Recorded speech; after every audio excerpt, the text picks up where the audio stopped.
ప్రతి గుళ్ళో కూడా నేను చూస్తాను. ఏదో ఒక జీవి ఉంటుంది. అంటే జంతువు ఉంటుంది. ఆవు ఉండొచ్చు, పిల్లి ఉండొచ్చు, లేకుంటే అక్కడ ఉండే కుక్కలు ఉండొచ్చు. అంటే దైవంతో పాటు దైవంకి ఇష్టమైన జంతువుల్ని కూడా గుడి దగ్గరికి రానిస్తుంటారు.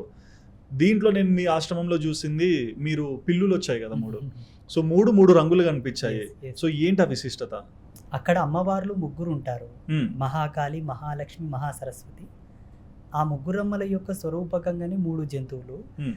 3 జంతువులు కూడా 3 కలర్లతో ఎగ్జాక్ట్‌లీ. అమ్మవార్ల లాగానే అక్కడ కుక్కలు కానివ్వండి, పిల్లులు కానివ్వండి, గోవులు కానివ్వండి, అన్నీ 3 కలర్లతో ఉంటాయి. అవును. 3 వర్ణంలతో ఉంటాయి.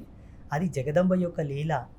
నేను ఇక్కడ ప్రత్యక్షంగా ఉన్నాన్రా, మూడుల్లారా గమనించండ్రా అని ఆమె ఆ జీవరాశుల మీద ఆవరణమై చూపిస్తూ ఉన్నది. ఇప్పుడు మీరు జగదాంబ గారిని లేకుంటే ఎల్లమ్మ దేవతని బాగా మొక్కుంటారు కదా. సో మీకు ఎటువంటి అనుగ్రహాలు మీరు చూస్తుంటారు లోపలైనా? విశ్వ కళ్యాణ నిమిత్తమై మేము దర్శించిన అనుభవాలు అజేయం, ఓకే. అమోఘం, అద్వితీయం. ప్రస్తుత సమాజం కొరకు మేము దర్శించిన దర్శనాలు అద్భుతాలు హ్మ్. చాలా ఉన్నాయి. చాలా అద్భుతాలు ఉన్నాయి.